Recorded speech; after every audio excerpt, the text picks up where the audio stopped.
উফ, যা বৃষ্টি! একটা না এই বৃষ্টি এবার বিরক্তি লাগিয়ে দেবে। অফিস থেকে ফিরেছি বিকেলে, তারপর গিন্নির হাতের চা নিয়ে বসেছি। চায়ে চুমুক দিতে দিতে খবরের কাগজ পড়ছি। ঠিক এমন সময় গিন্নি এসে দাঁড়ালো। কই গো, কোথায় গেলে? দেখো তোমার প্রিয় সখা এসেছে যে। সখা? হ্যাঁ গো, আরে বাবা বুঝতে পারলে না? বৃষ্টির দিনে সেই সখার সাথে বসে গল্প না করলে যে তোমার ভাতই হজম হয় না। মনে পড়ছে না বুঝি? বিলম্ব হলো না আর মনে করতে। তাড়াতাড়ি উঠে দাঁড়িয়ে দেখি হাসি মুখে দাঁড়িয়ে আছে কিশোরী। কিশোরী, এক পেয়ালা চা খাও, আমি ততক্ষণে পোশাকটা পরে আসি। দুজনে বেরিয়ে পড়লাম। চারিদিকে যা বৃষ্টি, ভালোভাবে পৌঁছতে পারলে হয়। বৃষ্টিতে কোনো মতে আজ বেগুনি আর খাস্তা কচুরি কিনলাম। কিশোরী পাসিং শো কিনে এনে বলল, চলো যাওয়া যাক। ঠাকুরমশাইয়ের বাড়িতে যখন পৌঁছলাম তখন বৃষ্টি কিছুটা কম। ভেতরে নিয়ে এসেই চারি প্রথমে গামছা এগিয়ে দিল। এই নিন গামছা, গা মুছে নিন আগে দুজনে। আপনারা তো দেখছি একেবারে ভিজে গেছেন। ছাতা থাকার পরেও গায়ের অনেকটা অংশ ভিজে গেছে। তাড়াতাড়ি গা মুছে নিলাম। চারির হাতে এগিয়ে দিলাম প্যাকেটগুলো। ও মৃদু হেসে সেগুলো নিয়ে রান্নাঘরের দিকে ঢুকে গেল। বাবা বসার ঘরেই আছে, আপনারা যান, আমি চা করে নিয়ে আসছি। ঠাকুরমশাইকে প্রণাম করে ঘরে বসতেই উনি রহস্যময় একটা হাসি হাসলেন। বসো বসো, এই বৃষ্টিতে আমিও যেন গল্প বলবো বলে তোমাদেরই অপেক্ষা করছিলাম। আগে একটু ভালোভাবে বসে গরম হয়ে নাও, ভিজে তো শেষ দেখছি দুজনেই। চায়ের কাপে চুমুক দিতে দিতে ঠাকুরমশাইয়ের গল্প শুনছি। চারি চার বেগুনি দিয়ে গিয়েছে, আর ওর হাতের চায়ে সত্যি আলাদা একটা তৃপ্তি আছে। ঠাকুরমশাই তখন খাওয়া শেষ করে সিগারেট ধরিয়ে তাতে ফুঁ দিচ্ছেন। বাইরে সন্ধে নেমেছে। বৃষ্টির শব্দের সাথে কখনো কখনো ভেসে আসছে সন্ধ্যের প্রদীপ ধরানোর উলুধ্বনি, কখনো ভেসে আসছে শাঁখ বাজার শব্দ। আমি বলে উঠলাম, তবে এবার একটা গল্প ধরুন। হ্যাঁ, সন্ধ্যেটা বেশ জমে যাবে একদম। তারানাথ তান্ত্রিক একটু নড়ে চড়ে বসলেন, তারপর একটা পাসিং শো ধরিয়ে নিলেন। তার ধোঁয়া ছড়িয়ে পড়তে লাগলো সর্বত্র। কিশোরী খেতে খেতে আমার দিকে তাকালো। বুঝলে, ঠাকুরমশাই ভালো গল্প খুঁজছেন। হ্যাঁ কিশোরী, ঠিকই বলেছ। দেখি আজ ঠিক কেমন গল্প বেরোয় তাঁর ঝুলি থেকে। বৃষ্টি কমে গিয়েছিল, কিন্তু এবার যেন গল্পকে এক অন্য মাত্রা দেবার জন্য আরও জোরে শুরু হলো বৃষ্টি। ঘরের লণ্ঠনের আলো মৃদু মৃদু কাঁপতে লাগলো। কোথায় যেন ব্যাঙ ডাকতে শুরু করলো। পাসিং শোয়ের ধোঁয়া মিশে যেতে লাগলো আঁধারে। আজ যে গল্পটা শোনাবো এটা ঠিক আগের গল্পটার মতোই খুব জটিল। অর্থাৎ গল্পের গতি ঠিক যেভাবে এগোবে আর আমি যাকে সন্দেহ করব কিছুই মিলবে না, সব কেমন উল্টে যাবে, শকুনির পাশা খেলার মতো। আর এবার আমার গল্পের প্রাণকেন্দ্র হিমালয়। পাহাড় জঙ্গলের টানে আমি বরাবর হিমালয়ে ছুটে গিয়েছিলাম, সেটা তো তোমরা জানোই। এমনই একটা টানে আমি সেবার ছুটে গেলাম হিমালয়ের দিকে। আমার কম বয়সের ঘটনা এটা। তোমরা তো জানো, মধুসুন্দরী দেবী যখন আমার জীবন থেকে একেবারে চলে গেলেন, তখন সুস্থ জীবনে ফিরে আসার জন্যে আমার অনেকটা সময় লেগেছিল। আমি আমার তান্ত্রিক বিদ্যা ভালোভাবে সমাপ্ত করতে সক্ষম হইনি। ভীষণ রকমের অসুস্থ ছিলাম। সত্যি কথা বলতে কি, অসুস্থ ছিলাম মানসিক দিক দিয়ে। এমনই একদিন বরাকর নদীর তীরে আমার আর এক মুহূর্ত থাকার মতো শক্তি ছিল না, কেবলই পালানোর ইচ্ছে হলো। এই সব থেকে অনেক দূরে পালানোর ইচ্ছে, বলতে গেলে দম আটকে আসছিল। মনে হচ্ছিল জীবন থেকে অনেক বড় কিছু হারিয়ে ফেলেছি। আর এই শূন্য স্থান আমি কখনো পরিপূর্ণ করতে পারবো না। বাস্তবে একটা কথা বলি বিভূতি, জীবনের অনেক শূন্য স্থান আমরা কখনো ভরাট করতে পারি না। হ্যাঁ ঠাকুরমশাই, তাই বয়স বাড়ার সাথে সাথে অসংখ্য শূন্য স্থান থেকে যায় আমাদের মাঝে। জীবনের শেষ লগ্নে আমাদের কাছে অনেক কিছুই থাকে না, ঠিক যেন হাতের মুঠোয় চেপে ধরে রেখেছিলাম বালির মতো কত কিছুই। তারপর হাত খুলে দেখি কিছুই নেই, হাতের আঙুলে লেগে আছে কেবল কিঞ্চিত বালি রাশি। চাইলেই সব কিছু থাকে না, আমরা রেখে দিতে পারি না সব কিছুই। এমনই মন খারাপ নিয়ে আমি তখন বরাকর নদীর তীর ছেড়ে বেরিয়ে এলাম। চারিদিকে প্রচণ্ড রকমের কুয়াশা, মাঘ মাসের ঠান্ডা। কোনো মতে চাদর গায়ে দিয়ে আমি ট্রেনে রাতটা কাটিয়ে দিলাম। পরদিন পৌঁছে গেলাম পাহাড়ের কোলে। সকালে একটা পাহাড়ি নদীর ঠান্ডা শীতল জলে হাত মুখ ধুয়ে নিলাম। তারপর পুঁটলি খুলে মুড়ি মুড়কি খেলাম। নদীর তীরে বসে একটু বিশ্রাম নিলাম। সেদিন কিন্তু সূর্য উঠল, তবে পাহাড়ের কোনায় কোনায় জমাট বাঁধা কুয়াশা, ভালোভাবে সবকিছু দেখা যায় না।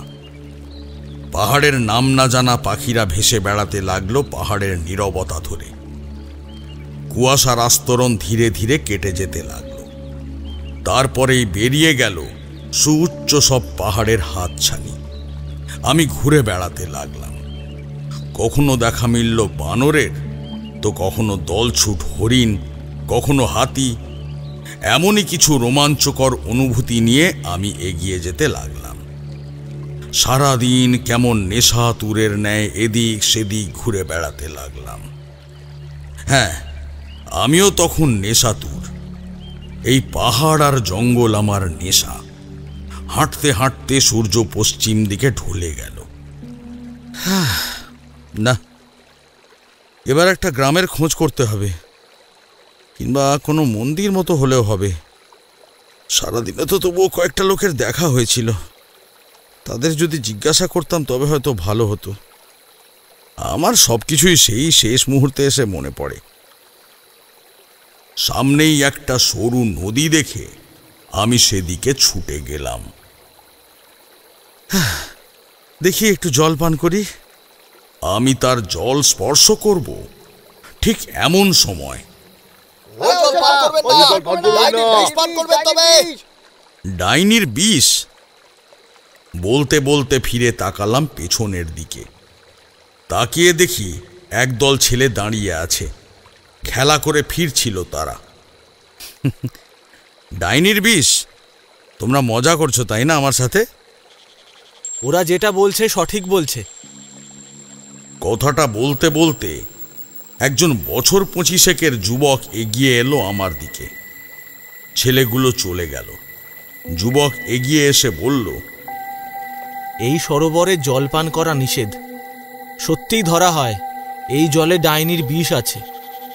এর আগে গ্রামের অনেক লোক এই জলের দরুন অসুস্থ হয়েছিল। আপনি চলুন আমার বাড়িতে, আমি আপনাকে জল পান করাচ্ছি। এই যে তুমি বললে এই জলে ডাইনির বিষ আছে, তোমরা কি সেই ডাইনিকে জানো?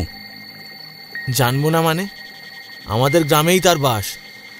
আপাতত সে এক ঘরে হয়ে বেঁচে আছে, যদিও সে পাশের গ্রামের জমিদার বাড়ির বউ। অদ্ভুত তো। এবার আমার ইচ্ছা করছে একবার তাকে দেখতে। আপনার ভয় করবে না? আমি কিছুটা তন্ত্রবিদ্যায় পারদর্শী আছি। আমি নিশ্চিত সে আমার কোনো ক্ষতি করতে পারবে না। আমি কি একবার তাকে দেখতে পারি? আপনার পরিচয়? আমি তারানাথ চক্রবর্তী। হিমালয়ের কোলে হারাবো বলে এসেছি, কিন্তু ডাইনির কথা উঠতেই ইচ্ছে হলো একবার তাকে দেখি। ও নমস্কার ঠাকুরমশাই, আমি কৃষ্ণকান্ত। আর আমি যেই জমিদার বাবুর কথা বললাম উনি আমার পিতা সুখদেব সেন শর্মা। আপনি চলুন তবে আমার বাড়িতে। আমরা পাহাড়ের পথ ধরে হাঁটছি। চারদিক ক্রমশ আঁধার নেমে আসতে লাগলো। কিছুটা পেরোনোর পর পাহাড়ের কোল ধরে সুবিশাল একটা শাল গাছের বন পড়ল। তার নিচে দিয়ে যাবার সময় খেয়াল হলো সেই আবছা আলোয় কেউ যেন কোথাও দাঁড়িয়ে আছে। তার নিষ্পলক চোখের দৃষ্টিতে আমাদের দেখছে। আমি ভালোভাবেও লক্ষ্য করে কোথাও কাউকে দেখতে পেলাম না। ঠাকুরমশাই, আপনি আজ কোথায় থাকবেন? ওর কথায় আমার ধ্যান ভঙ্গ হলো। ওর দিকে তাকিয়ে বললাম, কোনো একটা মন্দির তো ঠিক আছে তোমাদের গ্রামে, আমার তাতেই হবে। আপনি কেন মন্দিরে থাকতে যাবেন? আমাদের বাড়িতেই অতিথি হয়ে থাকবেন। যেখানে আপনি নিজে থেকেই সাহায্য করতে এগিয়ে এলেন, আপনাকে কি আর আমরা গ্রামের মন্দিরে রাখব? তাছাড়া আমার বাবা খুব খুশি হবেন আপনাকে দেখে। কিছুক্ষণ পরে ওদের গ্রামে ঢুকে গেলাম। দুদিকে বাড়িগুলোতে তখন গ্রামের লোকেরা মাঠে কাজ করে ফিরছে। ছাগল গরুর চিৎকার তাই কানে আসছে। বড় বাড়িটা কেমন নিস্তব্ধ লাগছে। বারবার মনে হতে লাগলো জমাট বাঁধা আঁধারে কে যেন দাঁড়িয়ে আছে আর মুচকি মুচকি হাসছে। গোল একটা চাঁদ ততক্ষণে আকাশে উঠেছে। লণ্ঠন জ্বলে উঠেছে ঘরে ঘরে, বারান্দায়, বাগানে। ঘরে একটু বিশ্রাম করছিলাম, কখন যেন চোখটা লেগে এসেছিল। সেই তন্দ্রাভাব কাটল কৃষ্ণের ডাকে। ঠাকুরমশাই, ঘুমিয়ে পড়েছেন নাকি? আপনার খাবার দেওয়া হয়েছে। উঠে এবার আহার গ্রহণ করার জন্যে এগিয়ে গেলাম। বাড়ির সবার সাথে আসার পরেই আলাপ হয়েছিল। জমিদার সুখদেব সেন শর্মা বাবু ও গীতা দেবীর 3 পুত্র, বিচিত্র, অমল ও কৃষ্ণকান্ত সেন।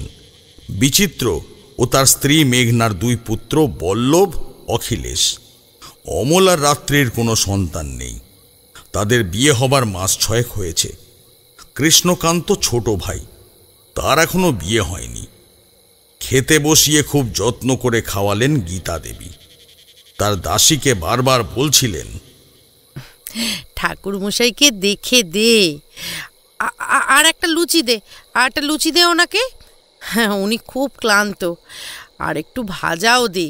শুধু এইটুকু সবজি দিয়ে আবার খাওয়া হয়? আরে আরে তারপর আর একটু পায়েস দিতে হবে তো। সন্দেশগুলো দেখ আগে। এত ব্যস্ত হবেন না আপনি, আমি এত খেতেও পারি না। খাবার পর একটু বসার ঘরে বসলাম। আমার সামনে প্রায় সবাই। আপনি একটু দেখবেন ঠাকুরমশাই, এর আগেও তো অনেকজন এসেছেন, কিন্তু কেউ কোনো সুরাহা করতে না পেরে ওই কেবল অর্থ নিয়ে পালিয়ে গেল। সুখদেব বাবু কথাটা বলতেই মেঘনা এক প্রকার ঝাঁজ দেখিয়ে বলে উঠল, আর কতদিন বাবা? আর কতদিন এভাবে মেজ বৌমাকে আড়াল করে রাখবেন? প্রজারা কিন্তু ক্ষেপে আছে। এবার কবে দেখবেন ঘর থেকে টেনে বের করে নিয়ে যায় ওই ডাইনিকে, জীবন্ত আগুন ধরিয়ে দেয়। বৌদির কথা শুনে রেগে উঠল অমল। বৌদি, তুমি রাত্রিকে নিয়ে এইভাবে বলতে পারো না। সবকিছুরই কোনো না কোনো উপায় ঠিক আছে। ঠাকুরপো, তুমি অন্তত এবার চুপ করো। দেখে তো একটা ডাইনিকে বিয়ে করেছো, পুরো গ্রাম না উজাড় করে দেয় এবার। তবে এটাও মনে রেখো, টাকার প্রতিপত্তির জোর দেখিয়ে আর কতদিন ওই ডাইনিকে বাঁচিয়ে রাখবে সবার থেকে? বৌমা, আমাদের তো চেষ্টা করা উচিত, তাই না? আর তুমি এইভাবে বলছো কেন? শ্বশুর মশাই কথাটা বলতেই চুপ করে গেল মেঘনা। আমি নিজের ঘরের দিকে গেলাম। বারান্দা দিয়ে হাঁটতে লাগলাম। বাইরে বাগানের দিকে চোখ গেল। দেখলাম চাঁদের আলোর নিচে বাগানটা কেমন অন্য একটা রূপ নিয়েছে। হঠাৎ মনে হলো বাগানের দিক থেকে একটা কেমন শব্দ আসতে লাগলো।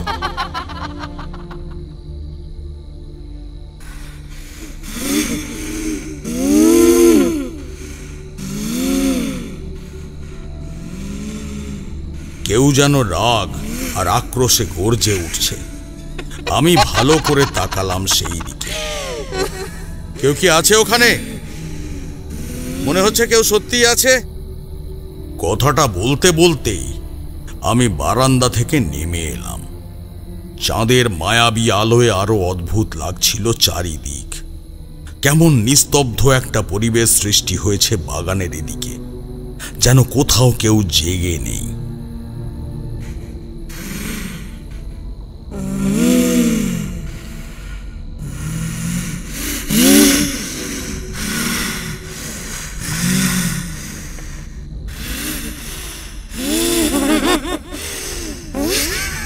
আরো একবার সেই কণ্ঠটা আমি শুনতে পেলাম। মনে মনে সতর্ক হয়ে গেলাম, কোনো রকম যদি কোনো আক্রমণ হয় তবে যেন আমি তার মোকাবিলা করতে পারি। গাছের ডালপালা সরিয়ে আমি ক্রমশ শব্দের কিনারা করতে লাগলাম। মনে হলো এই বাগানের শেষের দেওয়ালের দিক থেকে যে গুমট বাঁধা অন্ধকার, সেখান থেকেই আসছে এমন একটা শব্দ। আমি ধীর পায়ে এগিয়ে যেতে লাগলাম সেই দিকে। একটা জায়গায় গিয়ে পা আটকে গেল। স্থির দাঁড়িয়ে থেকে চোখ এদিক ওদিক ঘুরিয়ে দেখতে লাগলাম শব্দটা ঠিক কোন দিক থেকে আসছে। যেন মনে হলো আমার খুব সামনে থেকেই আসছে শব্দটা। চাঁদের আলো এখানে পড়েনি। ঠিক এমন সময় আমার পিঠে একটা হাতের স্পর্শ অনুভব করলাম।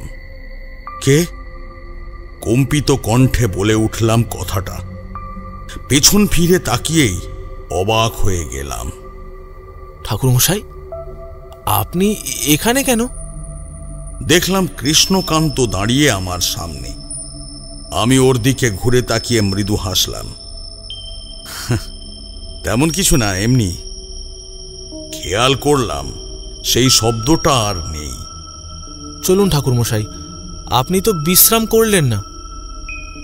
ঘরে এসে শুয়ে পড়লাম। আসলে দুই চোখ একেবারে ক্লান্ত, আর শুয়ে পড়ার পরেই আমার দুই চোখ লেগে গেল ঘুমের জন্য। আমি মুহূর্তের মধ্যেই ঘুমিয়ে গেলাম। আমি কোথায় আছি জানি না, তবে মনে হলো চারিদিকে বেশ জমাট বাঁধা আঁধার। কোথাও কোনো আলোর রেখা নেই। নিজেকেই নিজে দেখতে পাচ্ছি না। আমি কোথায় আছি? এত আঁধার কেন এখানে? ঠিক সেই মুহূর্তেই সেই কণ্ঠটা আমি শুনতে পেলাম আবার, সেই গর্জন। কে? কে? সামনে এসো। কে তুমি? কেউ নেই। একটা সরু আলোক রেখা এসে পড়ল সামনে বিস্তীর্ণ মরুচরের উপরে। কে কি? এই মরুভূমিতে কখন এলাম আমি? তখনই চোখে পড়ল মরুচর জুড়ে রক্তের স্রোত। দলা দলা রক্ত জমাট বেঁধে আছে সেখানে, আর সেখান থেকেই যেন এই গর্জন আসছে। রক্তের স্রোত আমার দিকেই এগিয়ে আসছে। আমি ছুটে পালানোর চেষ্টা করলাম। এমন সময় মনে হলো কেউ যেন আমার কাঁধে হাত রেখেছে। আমার শরীর জুড়ে নেমে গেল একটা ঠান্ডা শীতল স্রোত। আমার ঘুম ভেঙে গেল। এই দুঃস্বপ্ন দেখার কারণ কি? উঠে দেখলাম আমার শরীর ঘেমে গিয়েছে। চারিদিকে আবছা আলো ভর করে আছে। লণ্ঠনটা শেষ মুহূর্তে দুলে দুলে উঠছে। খোলা জানালা দিয়ে বাতাস ঢুকছে ফুরফুর করে। আমি উঠে বসলাম। রাত্রি তখন কত ঠিক মতন জানা নেই, কিন্তু এখন আর ঘুম আসবে না। চোখের সামনে ভেসে উঠল সেই বীভৎস দৃশ্য। আমি দাঁড়িয়ে আছি, সরু আলোক রেখার নিচে জমাট বাঁধা রক্তের স্রোত, সাথে সেই গর্জন। উঠে বাইরে এলাম। বাইরে আকাশে তখন চাঁদটা পশ্চিম আকাশে ঢলে পড়েছে। বাগানের গুমট বাঁধা আধারের দিকে তাকিয়ে মনে মনে বলে উঠলাম, কিছু তো একটা রহস্য আছেই এখানে। কিন্তু সেটা কি? নাকি সবটাই আমার ভ্রম, আমার কল্পনা? বারান্দা জুড়ে পায়চারি করতে লাগলাম। পাহাড়ের গুমট বাঁধা নীরবতা আমায় ক্রমশ মোহিত করে তুলছিল। যেদিকেই চোখ যাচ্ছে কেবল নীরবতা আর সুউচ্চ আঁধার পাহাড়ের রহস্যময় হাতছানি। যেন সেই রহস্যের হাত ধরে চলে যাওয়া যাবে অনেক দূরে। ঠাকুরমশাই, ঠাকুরমশাই! কম্পিত একটা কণ্ঠ আমার ধ্যান ভঙ্গ করল। ফিরে দেখি অমল দাঁড়িয়ে আছে। তুমি বলো, কিছু বলতে চাও? ঠাকুরমশাই, আসলে আমার স্ত্রী রাত্রি কেমন জানি না একটা করছে। আপনি শুনেছি অনেক কিছুই পারেন, আপনি কি একবার তাকে দেখে আসতে পারবেন ঠাকুরমশাই? একবার দেখতে আসবেন। আমি ওর সাথে দোতলার একটা ঘরের দিকে এগিয়ে যেতে লাগলাম।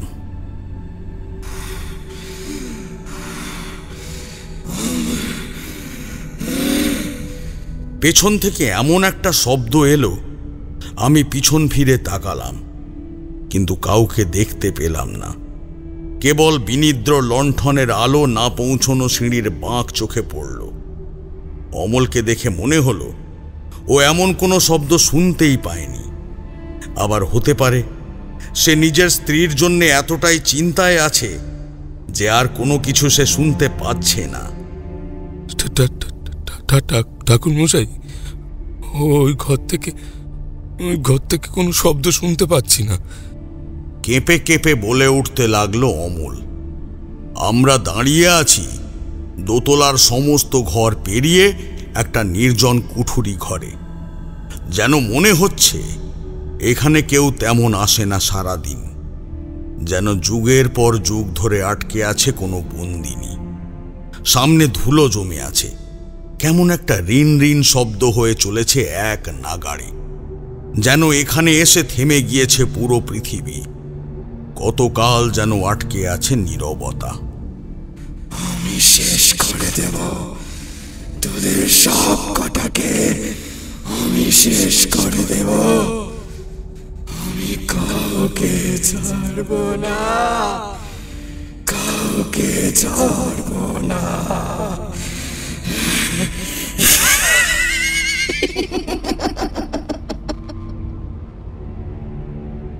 ফ্যাকাশে বিবর্ণ একটা স্বর ভেসে এলো বন্ধ দরজার ভেতর থেকে। গায়ের রক্ত হিম করে দিতে পারে সেই কণ্ঠ, এমনই ভয়ঙ্কর। আবারও কে যেন বলে উঠল ভেতরে,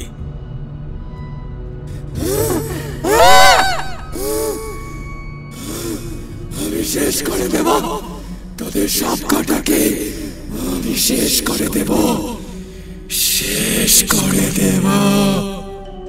আমি দরজায় হাত রাখলাম।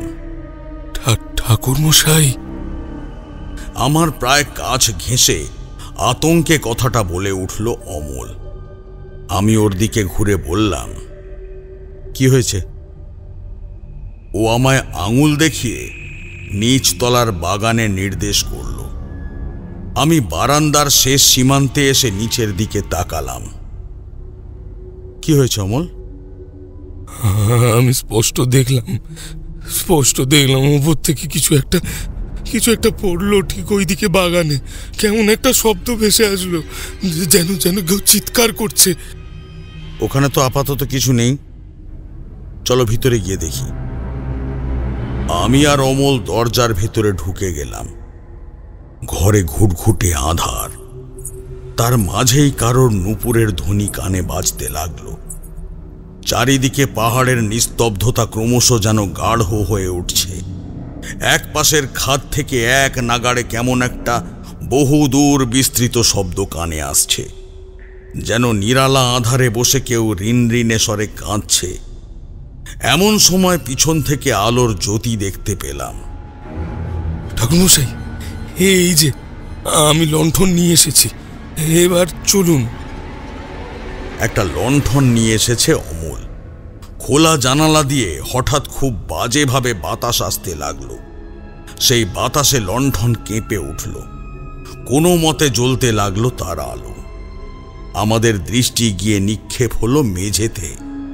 সেখানে জমাট বাঁধা রক্ত, ঠিক যেমন আমি স্বপ্নে দেখেছিলাম। ঠাকুরমশাই, একটু আগেও যখন আমি এখানে এসেছিলাম তখন তো রক্ত ছিল না, তবে এই রক্ত। ভীত আর ফ্যাকাশে কণ্ঠে বলে উঠল অমল। পেছনে বাতাসের দাপটে দরজাটা একবার খোলার শব্দ হচ্ছে, আবার দড়াম করে আটকে যাবার শব্দ হচ্ছে। আবারও বেজে উঠল সেই নূপুরের শব্দ। লণ্ঠনটা এবার আমি নিলাম হাতে। তারপর ঝুঁকে সামনের দিকে নিরীক্ষণ করতে লাগলাম। দেখতে পেলাম একটা রক্তাক্ত পায়ের ছাপ চলে গিয়েছে সামনের ধুলোর ওপর দিয়ে। ঘরের সমস্ত আসবাব চারিদিকে ছড়ানো, ধুলো আর মাকড়ের বাসা। পায়ের ছাপ অনুসরণ করে আমি খুব মৃদু এগিয়ে যেতে লাগলাম, আর আমার পেছনে পেছনে আসছে অমল।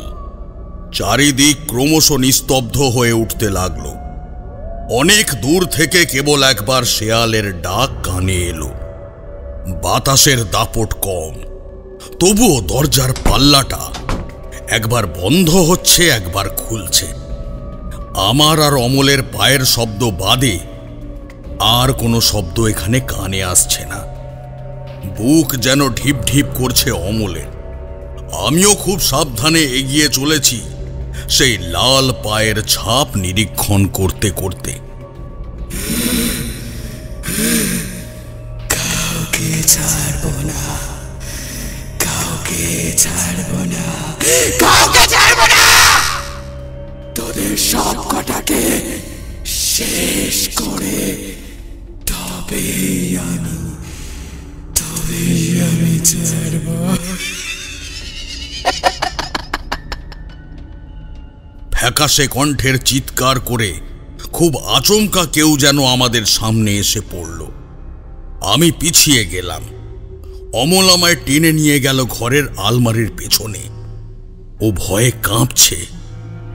ঠাকুরমশাই, ওই আমার স্ত্রী, ওই আমার স্ত্রী রাত্রি। ওটা? আমি একটা চোখ দিয়ে কোনো মতে আলমারির এক কোণ থেকে দেখতে লাগলাম সেই দিকে। ভয়ে লণ্ঠন মেঝেতে ফেলে এসেছিল অমল। সেটা এক পাশে কাত হয়ে আছে। তারই কম্পিত আলোয় দেখতে পেলাম এক ভয়ঙ্কর মূর্তি দাঁড়িয়ে আছে ঘরের মেঝেতে। এলোমেলো চুলে ঢাকা তার মুখের অনেকটা। তার ভেতরে জল করা দুটো চোখ দেখা গেল। সারা মুখে কালি, ধুলো, আর ঠোঁট আর গলা রক্তাক্ত। পরনে একটা লাল শাড়ি, সেটাও এলোমেলো। উস্কো খুস্কো এলোমেলো চুল ছড়িয়ে পড়েছে তার বুক আর পিঠে। ঠোঁটের কোণ থেকে টকটকে লাল রক্ত পড়ছে বুক থেকে শুরু করে পেট ও পায়ে। সেটাই রক্তাক্ত করে দিয়েছে ঘরের ধুলোবালি পূর্ণ মেঝে। পায়ে তার একটা মোটা শিকল লাগানো। দুই হাত বুকের ওপর চেপে এবার সে বসে পড়ল।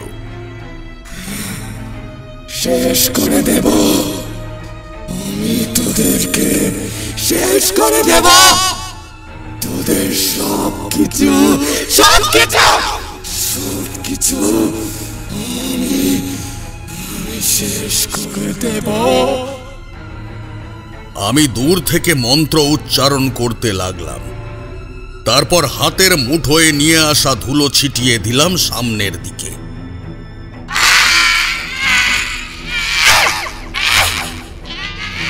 চিৎকার করেই ঘুরে গেল সেই ভয়ঙ্করী মুখটা আমার দিকে। তার সেই রক্তাক্ত লাল দুটো চোখ আমার দিকেই নিবদ্ধ। কি ভয়ঙ্কর সেই দৃষ্টি! ধপাস করে পড়ে গেল নিচে। আমি সামান্য একটা প্রচেষ্টা করেছিলাম মাত্র, কিন্তু বুঝতে পারিনি এটা কাজে দেবে। তবে কে এই রাত্রি?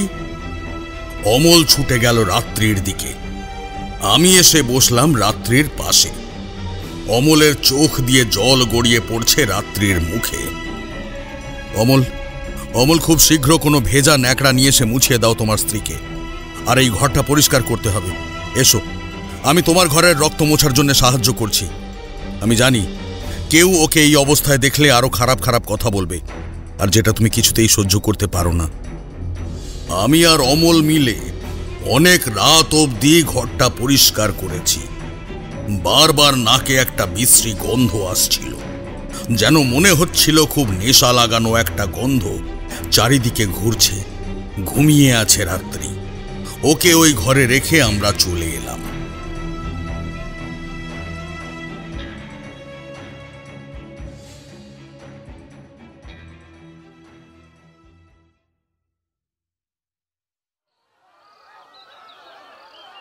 অনেক সকালে ঘুমটা ভেঙে গেল।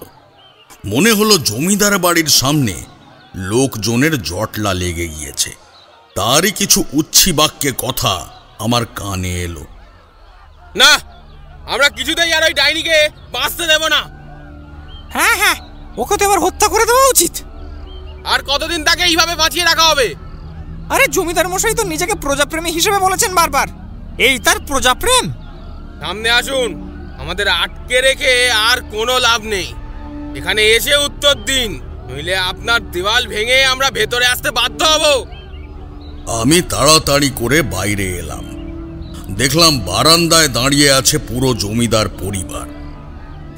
এক পাশে মুখ কাঁচুমাচু করে দাঁড়িয়ে রয়েছে অমল। ওর মুখে ভয় আর শঙ্কা পরিস্ফুট হয়েছে। কি একটা আতঙ্ক যেন গ্রাস করেছে ওকে। আমি ওর পাশে গিয়ে দাঁড়াতেই একটা বিশ্বাসযোগ্য চাহনি দিয়ে সে আমার দিকে তাকালো। ঠাকুরমশাই, আজ একটা ভয়ঙ্কর আর বিশ্রী কাণ্ড ঘটেছে। তাই জন্যই তো ওরা আমার রাত্রিকে মেরে ফেলার সিদ্ধান্ত নিয়েছে। ঠাকুরমশাই, মেরে ফেলবে? কারোর কিভাবে সাহস হয় কাউকে এভাবে মেরে ফেলতে? কিন্তু ঘটনাটা বড্ড বেশি জটিল ঠাকুরমশাই। জনতা আরো উত্তেজিত হয়ে উঠেছে। আমি ওর দিকে তাকিয়ে বললাম, আমি পরে শুনছি। আপাতত দেখি এই জনতাকে আটকানো যায় কিভাবে, তারপর তোমার সাথে কথা হচ্ছে। এগিয়ে গেলাম সামনের দিকে। সবার মন খারাপ। সুখদেব বাবু একবার বললেন, ওদের কিভাবে আটকানো যায় ঠাকুরমশাই? কেন যে এমন হচ্ছে আমাদের সাথে? ওই রাত্রি আমাদের কত আপন ছিল।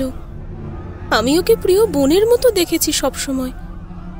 কেন যে হঠাৎ বদলে গেল এমন? ঠাকুরমশাই, দেখুন না যদি ওকে বাঁচানো যায়। আমি জনতার সামনে গেলাম। আমি তোমাদের কিছু বলতে চাই। তোমরা দয়া করে এবার একটু চুপ করে আমায় কথা বলতে দাও। জনতা থেমে গেল। আমি তাদের দিকে তাকিয়ে মৃদু হেসে বললাম, তোমরা কি সুখদেব বাবুকে বিশ্বাস করো না? জানো না উনি প্রজাদের কতটা ভালোবাসেন? সবাই চুপচাপ। কেউ কোনো রকম কটু কথা বলল না। আর আমার দেখে বেশ ভালো লাগলো, তাই ফের বলে উঠলাম, উনি কিন্তু চেষ্টা করছেন আপনাদের ভালোর জন্য, আর তাই আমাকে উনি নিয়ে এসেছেন। ওনাকে আর একটাবার সুযোগ দিন। আমি যদি এবার সবকিছু ঠিক না করতে পারি, তবে আপনারা ঠিক যা শাস্তি নির্ধারণ করবেন রাত্রির জন্যে, সেটাই উনি গ্রহণ করবেন। বিশ্বাস করুন ওনাকে। আর আমি কথা দিচ্ছি, যদি আমি সবকিছু ঠিক না করতে পারি, তবে আপনাদের সমস্ত কথা মেনে নেওয়া হবে। গ্রামবাসী চলে গেলে মেঘনা বিড়বিড় করে বলে উঠল, না জানি এই গ্রামবাসী আরো কতবার আক্রমণ করবে এই জমিদার বাড়ি। এবারের আমি গৃহিণী, আমার নির্দেশেই সমস্ত কাজকর্ম হয়। এমন করতে থাকলে তো আমারও কষ্ট হয়। কবে যে ঠিক হবে সব, হায় ভগবান। এই বলে সে ভেতরের দিকে চলে গেল। আমার সামনে এসে দাঁড়ালেন সুখদেব বাবু। এভাবে তাদের কতদিন থামিয়ে রাখবো সেটা আমিও বুঝতে পারছি না। আপনি সত্যি সবটা ঠিক করতে পারবেন ঠাকুরমশাই? এইসব দুশ্চিন্তায় চোখের ঘুম উড়ে গেছে আমার। আমি এবার অমলের কাছে গেলাম। ছাদে দুজনে নিভৃতে দাঁড়িয়ে কথা বলতে লাগলাম। তার আগে হাত মুখ ধুয়ে সকালের খাবার খেলাম। এবার বলো তো অমল, তুমি ঠিক কি নিয়ে এমন চিন্তিত? আর পাড়ার লোকজন এমন ক্ষেপে উঠেছে কেন? আপনার কাল রাতের দৃশ্যের কথা মনে আছে? কোন দৃশ্য বলো তো? রাত্রির মুখে রক্ত। হ্যাঁ, ওটা ছিল পাড়ার নরেন রায়ের বাড়ির ছাগলের রক্ত। তিনটে ছাগল খেয়েছে রাত্রি। দাঁড়াও, রাত্রি কাল আটকে ছিল। তবে হ্যাঁ, ওর ঘরেও রক্ত ছিল। ঠাকুরমশাই, সবাই বলে রাতের একটা সময় কোনোভাবে রাত্রি নিজেকে উন্মুক্ত করতে পারে, আর তখন ও গ্রামের কারোর বাড়িতে গিয়ে কিছু না কিছু ঠিক খেয়ে আসে। দুদিন আগেই তো এক গৃহবধূ রাতে বাইরে বেরিয়ে রাত্রিকে হন হন করে কোথাও একটা যেতে দেখছিল। তারপর দিন জানা যায় গ্রামের প্রান্তের এক বাড়িতে মুরগির খাঁচায় মুরগির হাড় মিলেছে কেবল, আর রাত্রির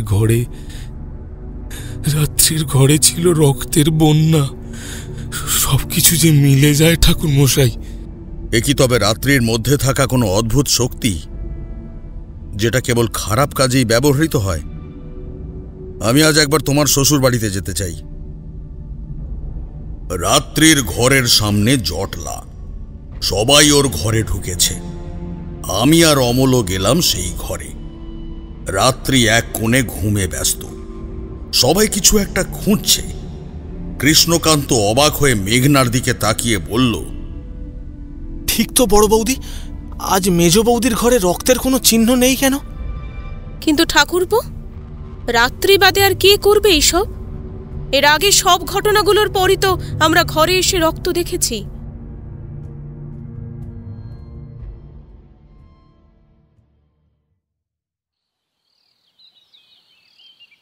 দুপুর হতেই আমরা বেরিয়ে পড়লাম রাত্রির বাপের বাড়ির উদ্দেশ্যে, অর্থাৎ জামালপুর। খুব দূরে নয়, ঘণ্টাখানেক মতো লাগবে গরুর গাড়ি করে যেতে। গাড়িতে ওঠার সময় আমার চোখ গেল বাগানের সেই কোণে।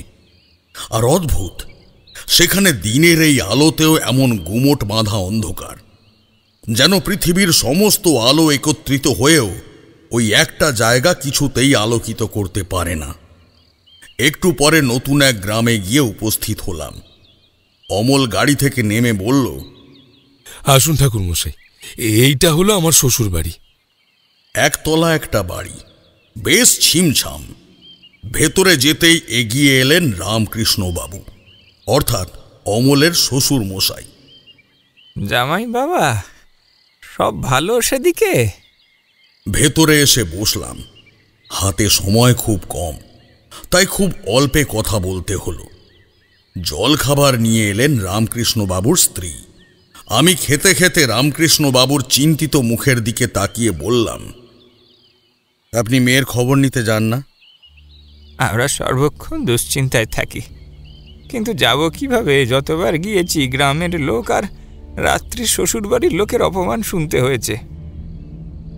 বিশ্বাস করুন ঠাকুর মশাই, আমরা জেনে মেয়েকে ওই বাড়িতে পাঠাইনি। আমরা তো জানি না ও এমন, কোথাও তো আগে কোনো গন্ডগোল দেখিনি। গোটা গ্রামের লোক জানে ওকে কি লক্ষ্মীমন্ত মেয়ে ছিল। আজকাল মেয়েকে দেখলে চিনতেই পারি না, কেবলই মনে হয় পুরো পৃথিবী ভুল বলছে। আমাদের রাত্রি এমন হতেই পারে না, কেউ বিশ্বাস করে না আমাদের। আমরা নাকি জেনেই এমন করে বিয়েটা দিয়েছি। ফেরার পথে সন্ধ্যা হয়ে এলো। আলো আঁধারি পথে গরুর গাড়ির দুলতে থাকা শব্দে আমরা ফিরতে লাগলাম। চারিদিকে ঘন বন আর জঙ্গল, তার মাঝে লণ্ঠনের ক্ষীণ আলো কেন্দ্র করে আমরা ফিরছিলাম। তুমিও কি ওনাদের ভুল বোঝো অমল? না ঠাকুর মশাই, কিন্তু কোনটা ভুল আর কোনটা ঠিক সেটা তো আমি নিজেও জানি না। কেবলই এক দুশ্চিন্তা কাজ করে, যেন আমি হারিয়ে ফেলছি রাত্রিকে। গ্রামে ঢোকার মুখে এক নাগাড়ে সেগুন গাছের বাগান। সেখান থেকেই পাহাড়ের খাড়াই শুরু। একটা বড় বট গাছ সামনে। এদিকে কোনো রকম বাড়িঘর দৌড় নেই। দুদিকে উঠে গেছে পাহাড়ের চূড়া, মাঝে সরু পথ। একটা গরুর গাড়ি যাবার জন্য উপযুক্ত কেবল। অমল বাবু, সামনে কে যেন দাঁড়িয়ে আছে বলেই গাড়িটা দাঁড় করালো গাড়োয়ান। আমি আর অমল ছইয়ের বাইরে মুখ বের করে তাকিয়ে দেখলাম, গরুর গাড়ির সামনে যে লণ্ঠন ছিল তার মৃদু আলোয় সেদিকে বেশ ভালোই দেখা যাচ্ছে। বট গাছের এলোমেলো ঝুরি নেমেছে চারদিকে। তার নিচে একজন স্ত্রীলোক দাঁড়িয়ে আছে, নড়াচড়া নেই। তার পরনে একটা লাল শাড়ি। এই কে? পথ ছাড়ুন, আমাদের যেতে দিন আগে, তারপর যা করার করুন এখানে। অমল কথাটা বলতেই সে নড়ে চড়ে উঠল। খুব ফ্যাকাশে একটা কণ্ঠ শোনা গেল, কি গো, আমাকে ফেলে কোথায় চললে? বলেই সে মুখ ঘোরালো। কাল রাতের সেই বিভৎস মুখটা আমরা আজকেও দেখতে পেলাম। লণ্ঠনের মৃদু কম্পিত আলোয় দেখলাম বট গাছের ঝুড়ির ঠিক নিচে দাঁড়িয়ে আছে রাত্রি। তার মুখে রহস্যময় একটা বাঁকা হাসি, গা ভর্তি গয়না। কালকের সেই নেশা লাগানো গন্ধটা আমি আজকেও পেলাম। অমল আমার দিকে তাকালো। ঠাকুরমশাই, এসো আমার সাথে এসো। গাড়োয়ান ততক্ষণে পেছনে ছুটে এসেছে, গরুগুলো ডাকাঢাকি করছে। অমল কেঁপে কেঁপে আমার সাথে এগিয়ে যেতে লাগলো। লণ্ঠন ভালো করে সামনে ধরতেই দেখি সেখানে কিছুই নেই, কেবল জমাট বাঁধা অন্ধকার। এখানে তো কিছুই নেই ঠাকুরমশাই, কিন্তু মনে হলো আমার যে কেউ এখানে ছিল, আর সে হচ্ছে রাত্রি। তাড়াতাড়ি ফিরে চলো অমল, রাত হচ্ছে।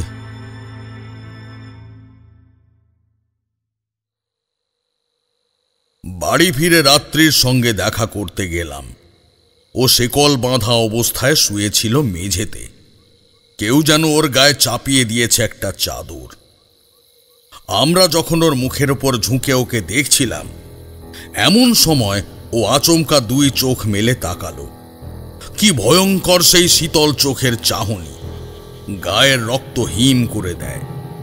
আমি উঠে এলাম। আমরা যাকে দেখেছিলাম সে রাত্রি ছিল না, কিন্তু একটা ব্যাপারে সন্দেহ আছে। বারান্দায় এসে দাঁড়ালাম। আমার পেছনে এসে দাঁড়িয়েছে অমল। কি সন্দেহ ঠাকুরমশাই? সে যেই হোক, সে কেন রাত্রির রূপে আসবে? এতে তার কি লাভ? আবারও সেই বাগানের আঁধারে আমার দৃষ্টি বিদ্ধ হল। কেউ যেন দাঁড়িয়ে আছে ওখানে। নিচে নেমে এলাম, কিন্তু কেউ নেই, কোথাও কেউ নেই।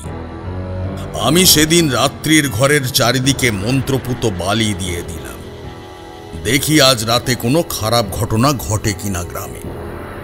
আর ঠিক করলাম আমি আজ রাতে জেগে থাকব, আর দেখব ঘর থেকে বেরোয় কিনা রাত্রি।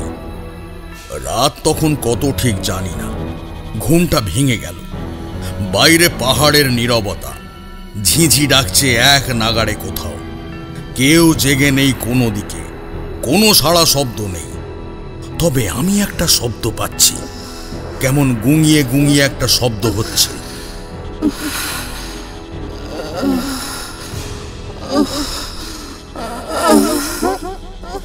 কেউ কি আশেপাশে আছে? কেমন শব্দ করছে? খুব সন্তর্পণে উঠে এলাম। দরজাটা খুলে বাইরে তাকাতেই দেখি সমস্ত লণ্ঠন নিভে গিয়েছে, তবে জ্যোৎস্না আছে। মুঠো মুঠো জ্যোৎস্না ছড়িয়ে দিয়েছে যেন কেউ চারিদিকে। পায়ের শব্দ না করে খুব মৃদু এগিয়ে গেলাম বারান্দার দিকে।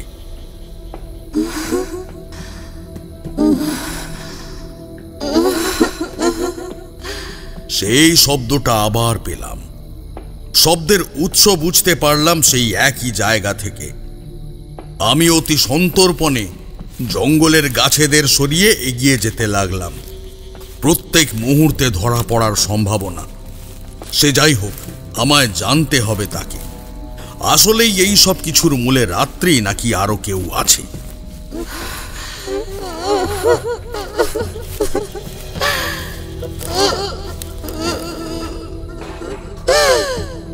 আমি সেই জায়গার সামনে এসে উপস্থিত হলাম।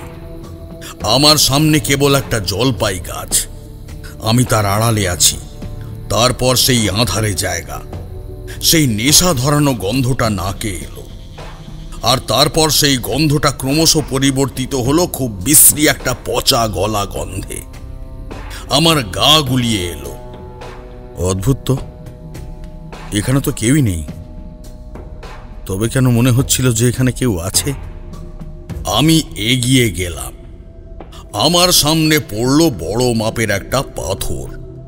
অন্তত আমার কোমর সমান লম্বা হবে পাথরটা। এটা পাথর এত বড়? আর সবচাইতে বড় কথা হলো পাথরটা এত কালো কেন? পাথরটা কেমন যেন একটা অদ্ভুত লাগছে দেখতে। বলতে বলতেই পাথরের গায়ে হাত রাখলাম। শীতল একটা স্রোত বয়ে গেল আমার শির দাঁড়াবে। সেই বিশ্রী উগ্র গন্ধটা আমার নাকে এলো বিশ্রীভাবে, গা গুলিয়ে উঠতে লাগল। বারান্দায় কেউ এসেছে, এক নারী মূর্তি। সে এদিক সেদিক করছে। কে সেটা? এত দূর থেকে বোঝার উপায় নেই, কিন্তু মনে হচ্ছে কাউকে যেন খুঁজছে সে। আমি সেই দিকে এগিয়ে যেতে লাগলাম। এসে দেখি মেঘনা দাঁড়িয়ে আছে। আমাকে দেখেই মেঘনা ঘুমটা টেনে নিল ভালোভাবে। ঠাকুরমশাই, আমার ঘুমটা ভেঙে গেল এক বিশ্রী চিৎকার শুনে। কেউ জেগে নেই। আমার স্বামীকে ডাকলেও কোনো লাভ হবে না, সে ঘুমাচ্ছে। তাই বাধ্য হয়ে এলাম। হ্যাঁ, বলো, কি শুনেছ তুমি? আমি উঠে বারান্দায় এসেছি, এমন সময় মনে হলো রাত্রির ঘরের সামনে কেউ দাঁড়িয়ে আছে। আমি কৌতূহল নিয়ে সেদিকে এগিয়ে যাবার আগেই শুনতে পেলাম সে রাত্রিকে বাইরে আসার জন্য ডাকছে। কি ফ্যাকাশে তার কণ্ঠ, কি ভয়ানক! আর ঠাকুরমশাই, কি বিশ্রী তার গলার স্বর! আমি বলি কি, ওই রাত্রিকেই ঘর থেকে বের করে নিয়ে আসুন। ওই ঘরে ওর সমূহ বিপদ। ঠিক আছে, তুমি যাও, কেউ দেখলে খারাপ ভাববে। সেই রাত্রে আমি আর যাইনি রাত্রির ওখানে। কেবল একটু মৃদু হেসে বিশ্রাম করতে চলে গেলাম। সাথে কালকের জন্যে প্রস্তুতি নিতে লাগলাম। আমার সামনে চলে এসেছে বেশ কয়েকটা যুক্তি, যেগুলো আমি কাজে লাগাতে পারি। এক প্রচণ্ড রকমের উত্তেজনায় আমার আর ঘুম হলো না। বাকি রাতটা না ঘুমিয়ে কাটিয়ে দিলাম। শুধু মনে হতে লাগলো চারিদিকে কেমন একটা হট্টগোল হয়ে চলেছে। কখনো গাছের ডাল ভেঙে পড়ছে, আবার কখনো কারোর হাসির শব্দ শোনা যাচ্ছে। কখনো মনে হতে লাগলো কেউ যেন হাঁটছে বারান্দার একদিক থেকে অন্যদিকে। পরদিন সকালে ঘুম থেকে উঠে হাত মুখ ধুয়ে ফিরে এসেই দেখি কেউ এসেছে বাড়িতে। জয় মা কালী, জয় মা কালী। আমি এসে গিয়েছি, এবার আর কোনো সমস্যা থাকবে না। এসে গিয়েছি ভক্ত, তোদের ডাকে আমি এসে গিয়েছি। আমি তড়িঘড়ি করে বাইরে এলাম। দেখলাম গৈরিক বর্ণের বসন পরিহিত এক তান্ত্রিক কমণ্ডলু হাতে দাঁড়িয়ে আছে। তার পায়ের কাছে পড়েছে বাড়ির সবাই। তান্ত্রিক মৃদু হাসলেন। উঠ তোরা, উঠ, আমি তোদের উদ্ধার করতে এসেছি। আমায় যে আজ রাতে মা ভবতারিণী স্বপ্নাদেশ করলেন, আমায় জ্ঞাত করালেন যে জমিদার সুখদেব সেন শর্মা এক কঠিন সমস্যায় জড়িত। বাড়ি শুদ্ধ তাকে নিয়ে মাতামাতি শুরু হলো। সবাই বলে যেতে লাগলো, খুব বড় মাপের একজন তান্ত্রিক এসেছেন স্বপ্নাদেশ পাবার পর। হ্যাঁ, খুব বড় মাপের তান্ত্রিক। এবার গ্রামের কারোর আর কোনো সমস্যা থাকবে না এই ডাইনিকে নিয়ে। হ্যাঁ, ঠিক বলেছো, আর কারো কোনো সমস্যা থাকবে না। খুব বড় মাপের তান্ত্রিক। হ্যাঁ হ্যাঁ হ্যাঁ হ্যাঁ। গ্রামের সকল লোক তাদের বিভিন্ন সমস্যা নিয়ে পৌঁছে গেল তার সামনে। কেবল অমল এলো আমার কাছে। ঠাকুরমশাই, ঠাকুরমশাই, আমি আপনাকে বিশ্বাস করছি এখনো। আপনার সাথে এই কয়েকটা দিন মেশার পর আমি আপনার ভক্ত হয়ে গিয়েছি। আপনার মতো এতটা সাধারণভাবে কোনো তান্ত্রিককে তো আমি মিশতে দেখিনি। আপনার মধ্যে যেন অহংকারের সেই খোলসটাই নেই। ধন্যবাদ অমল। ঠাকুরমশাই, আপনি কি হাল ছেড়ে দেবেন? ওনার জন্য আপনি কিছু করবেন না আর? অমল, এখন একজন এসে গিয়েছেন, অনেক বড় সিদ্ধ পুরুষ। এবার যদি ভগবান চান তবেই আমি এই কার্যে হস্তক্ষেপ করব, নচেত নয়। আমি কিছু জানি না ঠাকুরমশাই, আপনাকে করতেই হবে। সবটাই ঈশ্বর নির্ধারণ করবেন অমল। তান্ত্রিক আমার সাথে আলাপ করলেন। ওনার নাম বিপ্রতান্ত্রিক। আলাপ হবার পরে বললেন, আজ রাতে আমি আমার প্রক্রিয়া কার্য করতে চাইছি। সেই কার্যে তোমার সাহায্য চাই। তুমি আমায় সাহায্য করবে তো? অবশ্যই করব, কিন্তু আপনার কার্য করার কারণ কি? অর্থাৎ রাত্রির ভবিষ্যৎ কি নির্ধারণ করবেন? সেটা তো মা ভবতারিণী বলবেন। আমি আগে যজ্ঞ শুরু করি, তারপর দেখি মা আমায় কি উপদেশ দেন। আমি তো নিজের মন মতো চলি না। মা আমায় নির্ধারণ করে দেন যে আমি কি করব। তবে আমার মনে হয় ওই মহিলার কোনো খারাপ কিছু হবে না। আমি ওর জন্য সুন্দর কিছুই করার চেষ্টা করব। আমার মা কখনো কিছু খারাপ আদেশ করতে পারেন না। জমিদার সুখদেব বাবু তার কাছে এসে বসলেন। আপনি কি সবটাই জ্ঞাত হয়েছেন ঠাকুরমশাই, নাকি আপনাকে কিছু বলতে হবে আমার? ওরে মূর্খ, আমি সব জানি। আমি তো তাই সেই কাশি থেকে চলে এলাম। আমি তো মণিকর্ণিকা থেকে এসেছি, মায়ের আদেশ পেলাম, মা মায় দেখালেন কেমন অনিষ্ট করছে এক ডাইনি। সারা গ্রামের লোক তার হেতু অতিষ্ঠ, রক্তাক্ত করেছে সে গ্রামকে। আর আমি শুনতে পেলাম মানুষের হাহাকার, কান্না, মায়েদের সন্তান হারানোর ভয়। জানতে পারলাম আপনার দুশ্চিন্তার কথা। মা আমায় ঠিকানা দিলেন, আমি তাই চলে এসেছি। ওরে আমি এমনই, বারবার মানুষের সমস্যায় নিজের কোনো কিছু না ভেবেই ঝাঁপিয়ে পড়ি রে। সারা বাড়ি তার কথায় বিশ্বাস করল। মণিকর্ণিকা থেকে কেউ এসেছে এই বাড়ির আর গ্রামের অমঙ্গল দূর করতে। আমি তাকে অনুসরণ করতে লাগলাম। বারবার উনি আমায় বললেন তার সাথে বনে যেতে হবে, তার এই যজ্ঞের জন্যে কিছু প্রয়োজনীয় দ্রব্য নিয়ে আসতে হবে। বনে যেতে যেতে উনি বলে উঠলেন, তোমার সাধনা পূর্ণ হয়নি, তাই না তারানাথ? আপনি বুঝলেন কিভাবে? আমি জানি। শোনো তারানাথ, আমার সাথে তুমি কাল কাশী গমন করবে। আমি তোমায় নতুন করে শিক্ষা দেব, তোমার সাধনার পুনর্জন্ম হবে। তুমি যাবে তো আমার সাথে? আমায় তার সাথে কালকে কাশী যেতে হবে? তার মানে কি উনি আজকেই সমস্ত সমস্যা মিটিয়ে ফেলবেন? আমাকে একটু চিন্তিত দেখে তিনি মৃদু হেসে বললেন, এখনো কি আমায় নিয়ে তোমার মনে কোনো সংশয় আছে তারানাথ? শোনো, এখানে সব মিটিয়ে তবে আমি তোমায় নিয়ে রওনা হব, বুঝেছ? বিভিন্ন সামগ্রী জোগাড় করে আমরা একসাথে ফিরে এলাম। এবার রাত হবার অপেক্ষা। দেখি না উনি ঠিক কোন পথ অবলম্বন করেন রাত্রিকে ঠিক করতে। সারাদিন কেমন একটা অস্বস্তি ভাব নিয়ে কাটতে লাগলো আমার।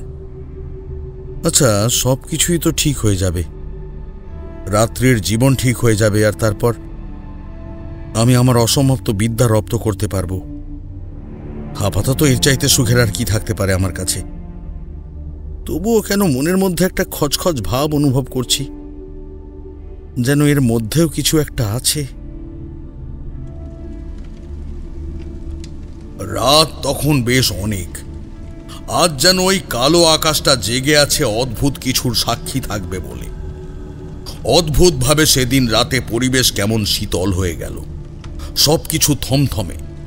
চারিদিকে সুউচ্চ পাহাড়ের ঘন জঙ্গল থেকে মৃদু মৃদু কেমন শব্দ ভেসে আসতে লাগলো। চাঁদটা কখনো আচমকা ঢেকে যাচ্ছে মেঘের কোলে।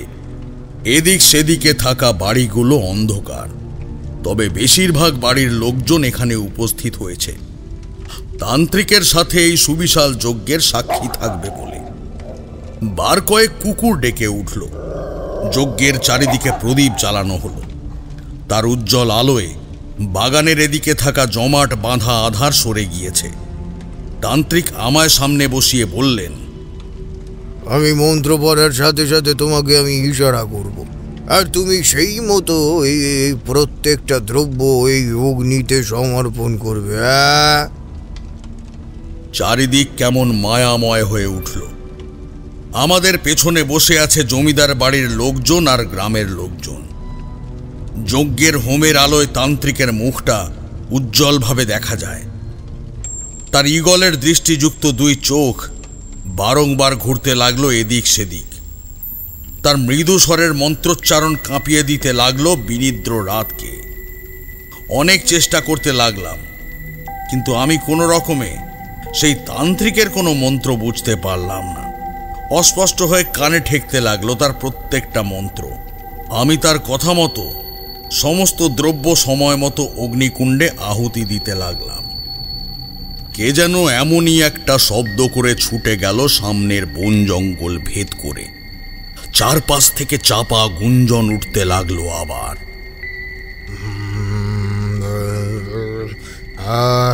কেউ কোনো শব্দ না করে যে যার জায়গায় থেকে যাও। তান্ত্রিক কথাটা বলতেই সবাই চুপচাপ হয়ে গেল। আমিও ওনার কথা মতো কাজ করে যেতে লাগলাম। একটা মৃদু হাসি আসতে লাগলো জঙ্গলের দিক থেকে। কেমন শিরশিরে বাতাস শুরু হলো দেখো। হ্যাঁ, হঠাৎ যেন পরিবর্তন হলো আবহাওয়া। মেঘনা আর তার স্বামীর কথোপকথন শুনে আমিও বুঝলাম সত্যি বাতাস শুরু হয়েছে। এমন একটা অট্টহাসি ফেটে পড়ল সারা বাড়ি জুড়ে। আরে আরে আরে বৌমার এ কি রূপ!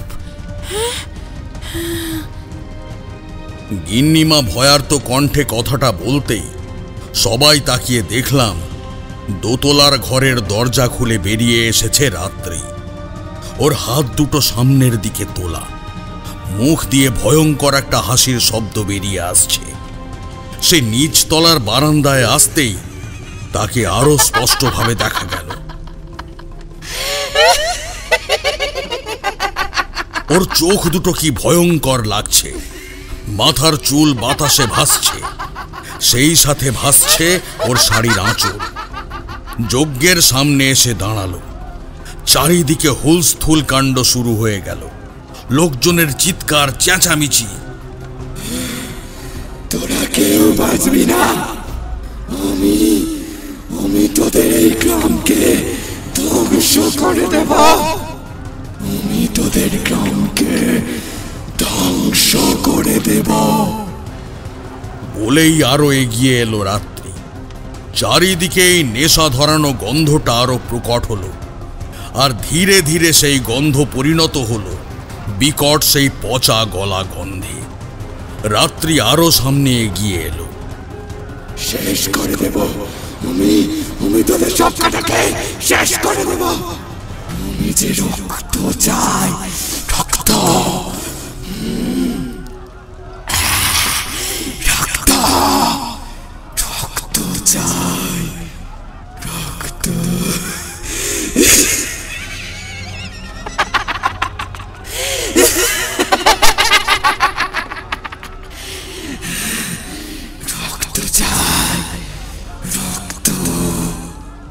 ওর অট্টহাসির শব্দে দমে গেল না তান্ত্রিক।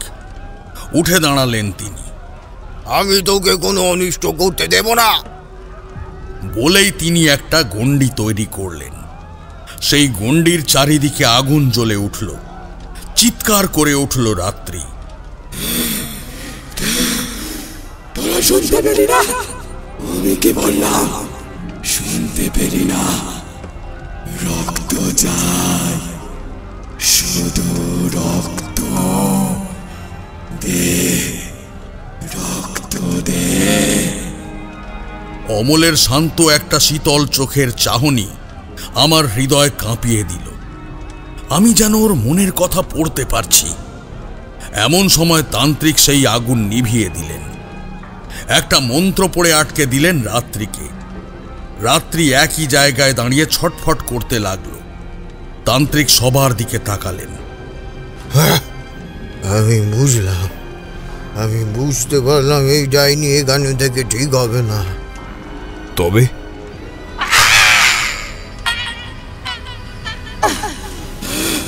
কি করবি তুই? ছেড়ে দে।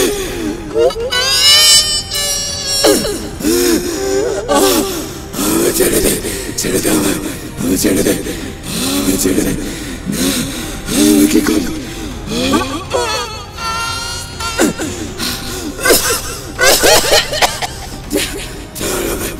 ছেড়ে দে।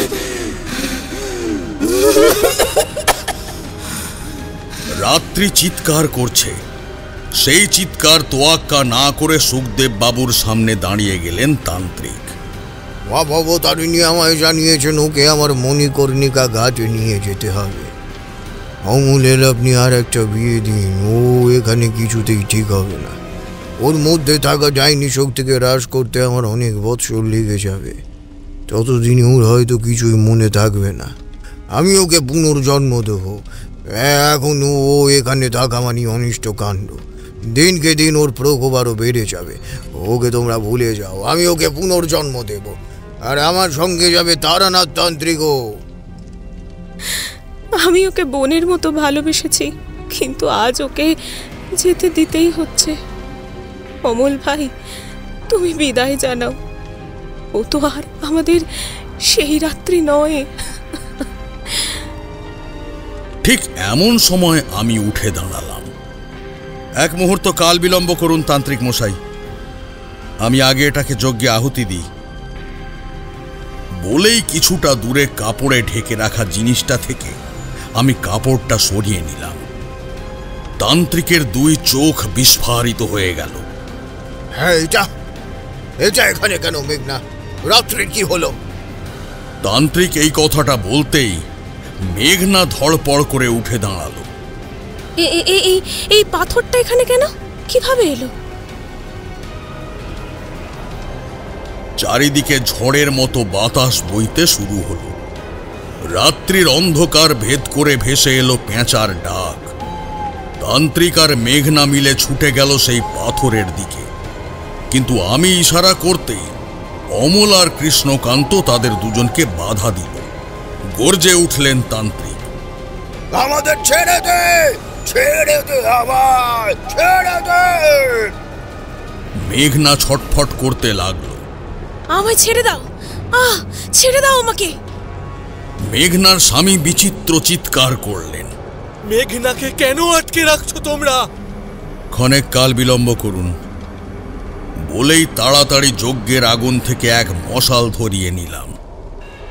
মা ভবতারিণী, তোমার নামে মিথ্যে রটনা রটিয়ে যারা খারাপ কার্য করছিল তাদের জিতে যেতে দিও না মা, জিতে যেতে দিও না। মনে মনে মা ভবতারিণীকে স্মরণ করলাম।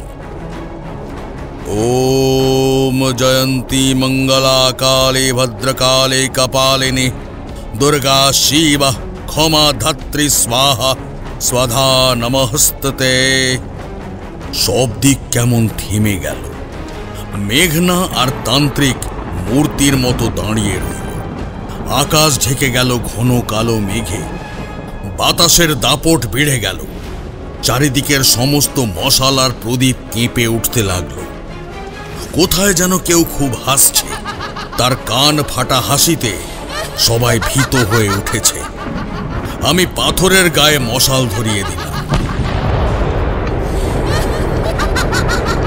দড়াম করে ফেটে গেল পাথর। অমনি পড়ে গেল রাত্রি। ওকে ধরো অমল, ওর মধ্যে থেকে মা কালো শক্তি বহিষ্কার করে দিয়েছেন। এই শিলাখণ্ড আসল কালকূট। ব্যাস, সমস্ত আধারের আজ সমাপ্তি। পাথরটা ভস্ম হতেই লক্ষ্য করল সবাই একটু নড়ে চড়ে উঠছে রাত্রি, আর ওর শরীর থেকে একটা অস্পষ্ট কালো ধোঁয়া বেরিয়ে আসছে। অমল আর কৃষ্ণকান্ত ছেড়ে দিল মেঘনা আর তান্ত্রিককে, কিন্তু ওরা আর এগোনোর মতো শক্তি পেল না। আমি হেসে উঠলাম,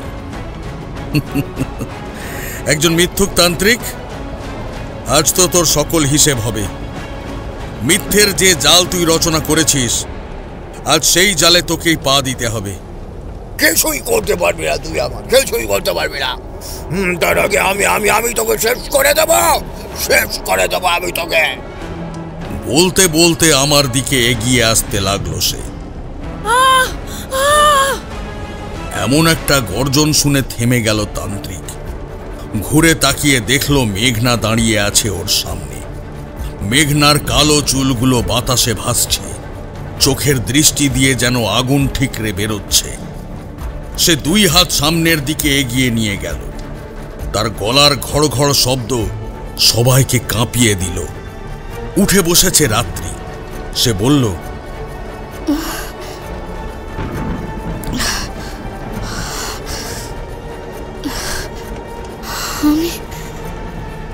আমি এটা কোথায়?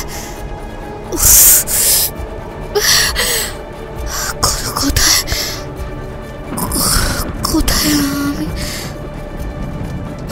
আমি এটা কোথায়? সবাই দেখো, সবাই দেখো, সবাই দেখো গো, আমার রাত্রি ঠিক হয়ে গেছে। আমার রাত্রি ঠিক হয়ে গেছে। মেঘনা তখন গিয়ে টিপে ধরেছে তান্ত্রিকের গলা। মেঘনার মধ্যে অদ্ভুত একটা অপশক্তি ভর করে আছে। ও দুই হাতে প্রাণপণে চেপে ধরেছে তান্ত্রিকের গলা। ওর মুখ দিয়ে তখনও হুঙ্কার বেরিয়ে আসছে। সেই চিৎকার রাতের পরিবেশকে জাগিয়ে দিচ্ছিল। তান্ত্রিক যন্ত্রণায় চিৎকার করে উঠল। তারপর তার সারা শরীরটা নেতিয়ে পড়ল। অন্যদিকে নেতিয়ে পড়ল মেঘনা। তার পিঠের দিকে তাকাতেই বোঝা গেল গলগল করে রক্ত পড়ছে। তান্ত্রিক মৃত্যুর আগে তার হাতের ত্রিশূল গেঁথে দিয়েছে মেঘনার পেটে। সেটা তার পিঠের অন্য পাশে বেরিয়ে এসেছে। সবাই ফ্যাকাশে চোখে তাকিয়ে রইল। দুটো শরীর নিথর হয়ে পড়ে গেল। এই অবধি বলার পর ঠাকুরমশাই থেমে গেলেন। কেশরী বলল, এই সব কখন হলো? তোমাদের তো শুরু থেকেই বলেছি, ওই তান্ত্রিক আসার পর থেকেই আমার কেমন একটা সন্দেহ হতে লাগলো। তারপর যখন দেখলাম মেঘনা তার সাথে চোখের ইশারায় কথা বলছে, তখন আমার সন্দেহ আরো বেড়ে গেল। একটা ব্যাপার বুঝতে পারলাম, আমি যেদিন থেকে রাত্রির নিরাপত্তা আর সুস্থতার কথা ভাবলাম, আর ডাইনি ব্যাপারটা কাজ করার ক্ষমতা হারিয়ে ফেলেছিল, ঠিক তার পরদিনই সেই তান্ত্রিক এলো। তারপর আমি কৃষ্ণকান্ত আর অমলকে কাজে লাগাই। মেঘনার মুখ থেকেই লুকিয়ে জানা যায়। ওই রাত্রিকে আপনি কোনো এক অছিলায় এখান থেকে নিয়ে যান, আর যাতে কখনো না আসে এখানেও। আমি স্তম্ভিত হয়ে গেলাম। বললাম, এমন ইচ্ছে? হ্যাঁ, আসলে পুরো খেলার প্রধান খেলোয়াড় মেঘনা। ও বলেছিল ওর বাপের বাড়ির সাথে কোনো সম্পর্ক নেই বিয়ের পর থেকে, কিন্তু আমরা খোঁজ নিয়ে জেনেছি সেই পুরনো জায়গায় গিয়ে, আর জানতে পেরেছি ওখানে আসলে ওই নামে কেউ ছিল না। অর্থাৎ মেঘনার বাবা মা ছিল সাজানো। মেঘনা আর তান্ত্রিকের কথাবার্তা শুনে জানতে পারি মেঘনা সেই তান্ত্রিকের লোক। মিথ্যে পরিবার সাজিয়ে মোহে বশ করে এই পরিবারে মেঘনার বিয়ের ব্যবস্থা করা হয়েছিল। মেঘনা তন্ত্রশক্তিকে কাজে লাগিয়ে এই পরিবারের গিন্নি হয়ে ওঠে। তারপরে এই জমিদার বাড়ির অমূল্য সম্পদ আর অর্থ সেই তান্ত্রিকের সাহায্যে অন্যত্র চালান করতে থাকে, বাকি জীবন ভোগবিলাসে কাটানোর জন্য। এমনকি তান্ত্রিকের দ্বিতীয় লক্ষ্য ছিল সাধনার জন্যে বিভিন্ন পশু আর মানুষের বলি দেওয়া।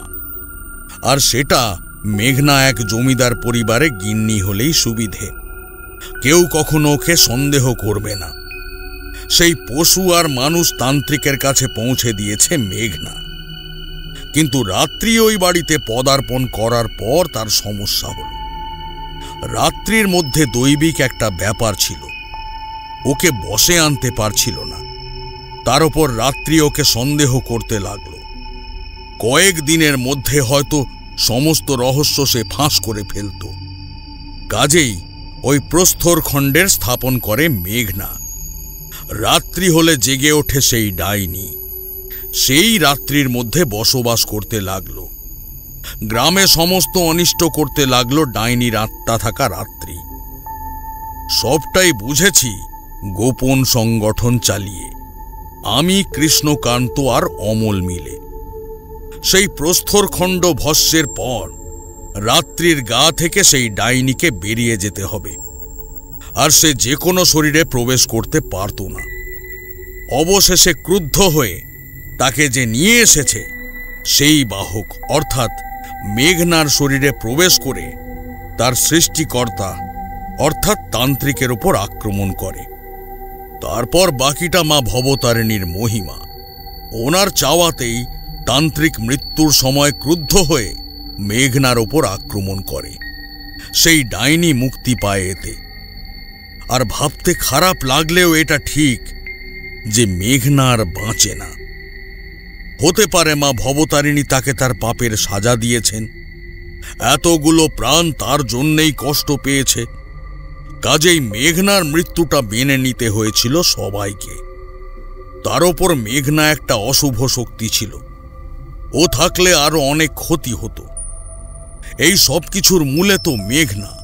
ওকে ছেড়ে দিলেই হয়তো আবার একটা নতুন চক্রান্ত সৃষ্টি করে গ্রাম আর জমিদার বাড়িকে কোনো সমস্যায় ফেলত।